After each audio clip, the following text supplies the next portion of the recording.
As we celebrate moms this month, let's not forget the mom of one of the most famous residents of Cincinnati, Bibi, Fiona's mother. Here to talk about Bibi and Fiona is Wendy Rice, head keeper of the Africa team at the Cincinnati Zoo and one of the members of Team Fiona who helped raise Fiona as a baby. Wendy, thanks so much for being with us. Oh, thank you so much for having me. I'm always happy to talk about Fiona. And aren't we all? Of course, you are there at the hippo exhibit right now, but take us back to the very beginning, even before Fiona was born, when Bibi was expecting. This was going to be a special birth for the zoo and really for the hippo species. Yeah, that's right. So for us here at Cincinnati Zoo, we hadn't had hippos since the late 90s. So it was almost 20 years since we even had hippos on grounds. And it was, I think, the 40s was the last time we had a hippo born at the Cincinnati Zoo.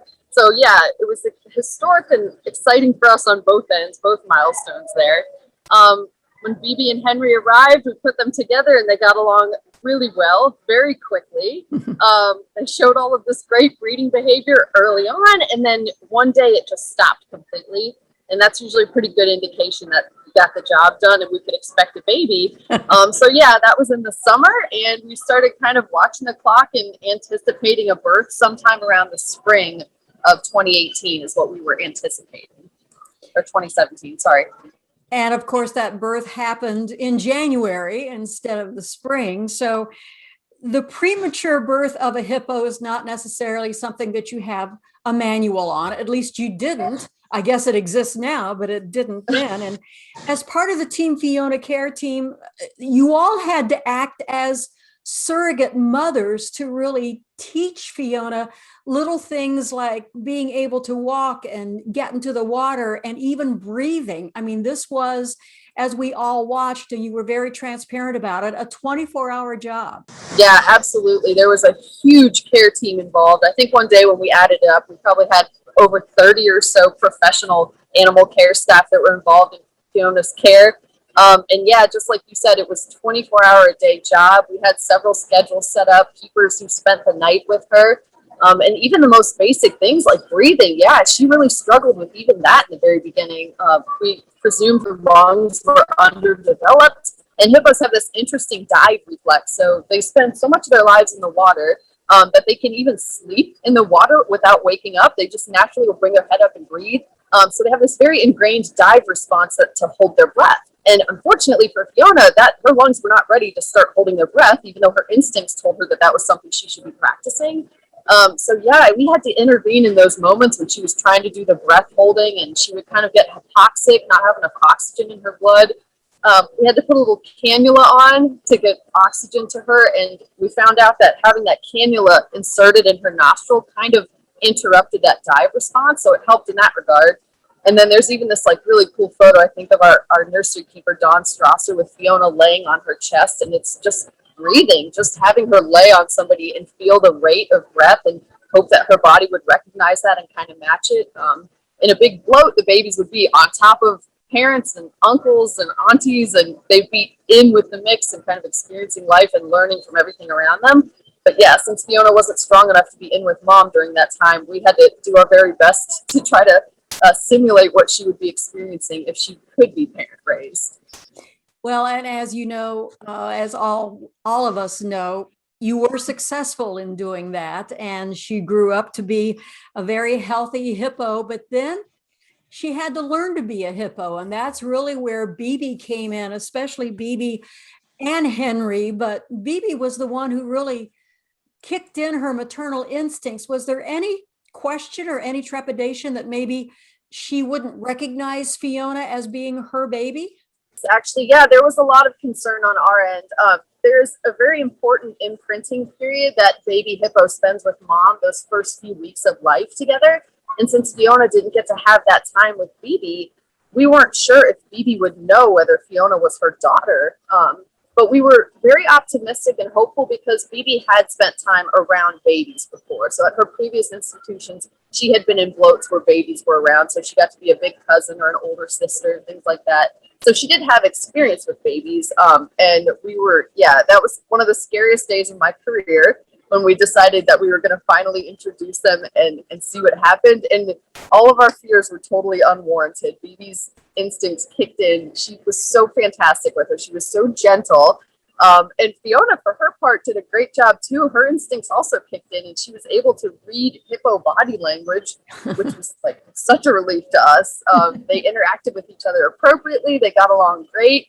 Bibi was so gentle with her, and it was amazing. I think the first time they went out on exhibit together, and Bibi was kind of showing her the ropes and like led the way into the water and turned around and looked for her and waited for her to follow and things like that. So yeah, honestly, to this day, no one can say for sure whether or not Bibi knows that Fiona is her baby, but Bibi has certainly always treated her like a baby and always interacted with her appropriately, and certainly acts very maternal in the majority of their interactions together. So all signs point to yes. And quite the crowd all right. Oh, look at there. I see a hippo nose. Yeah, she says, "You talking about me?" Yeah, always. We are. Always. Oh, it's good to see both of them. Yeah.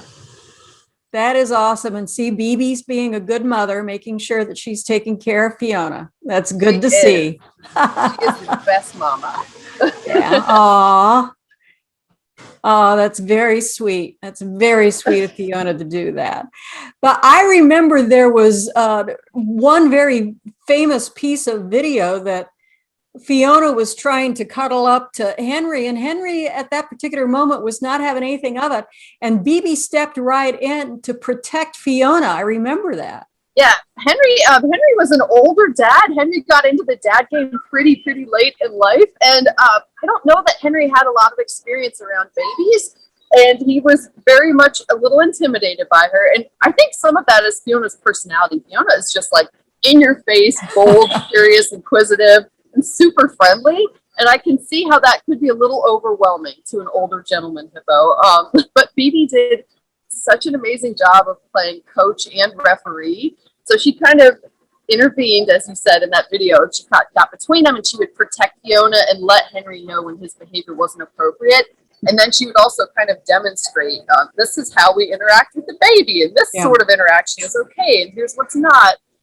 So yeah, again, Bibi just stepped up to the plate and took over where keepers couldn't, and did all the things that we couldn't do for Fiona. Basically taught her, here's how we live in a float, here's how you interact with dad, and here's the cues that you need to pay attention to and back off. If Henry needed space, you better listen to it. He's a big guy, and he'll make you understand one way or another. Absolutely. Well, of course, Bibi now is a single mom raising Fiona. You look at these two and how they have both beaten the odds, and what they have meant, not just for each other, obviously, but what they mean and what their survival means to the hippo species in general, and just how important they are. Yeah, so Fiona specifically is incredibly valuable now to the hippo captive population that lives in the United States, because as far as we know, Henry didn't have any other offspring. So Henry's lineage would have disappeared with him when he passed away, if not for Fiona. So Fiona is carrying on his bloodline, which is now very, very much not represented in the population, which means that it's very likely she'll get a breeding recommendation in the future. And as we've seen with Fiona's story and so many other stories of animals that are under human care, they are such amazing ambassadors for their wild counterparts. Who knows how many people now say their favorite animal is a hippopotamus because of Fiona and because of her story. And we hope that people are then educated and start to learn and understand that hippos in the wild, for example, are poached for their ivory. They come in conflict with people in the wild for habitat space, and they're incredibly territorial and dangerous. But we just hope that, through Fiona's story, people learn more, educate themselves, and start to understand the impact that they have on the world around them. And then in that regard, Fiona is just doing more baby for hippos than arguably any other hippo on the planet at this point in time, just bringing people's awareness and attention to their existence and what we can do to ensure that they have a place in the future. That's kind of her global presentation and her global responsibility. But looking at the crowd behind you, I mean, what have these two meant to the Cincinnati Zoo? It's very, very hard to put it into words, honestly. She has been such a huge part of our zoo family and our Cincinnati Zoo community as well.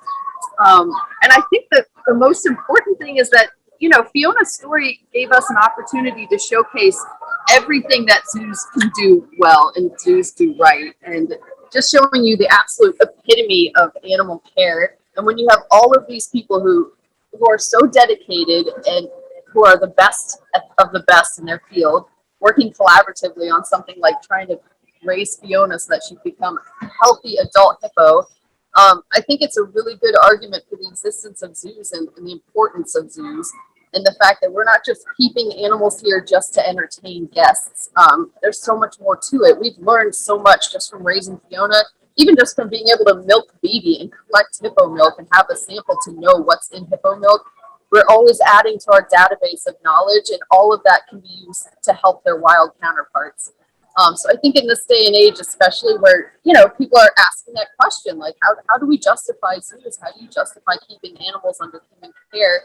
I think that Fiona and Bibi's story is such a beautiful example of when it's done right, this is what it looks like. And it's meant the world to our community. It's meant the world to us all personally, everyone who's been a part of her life as well.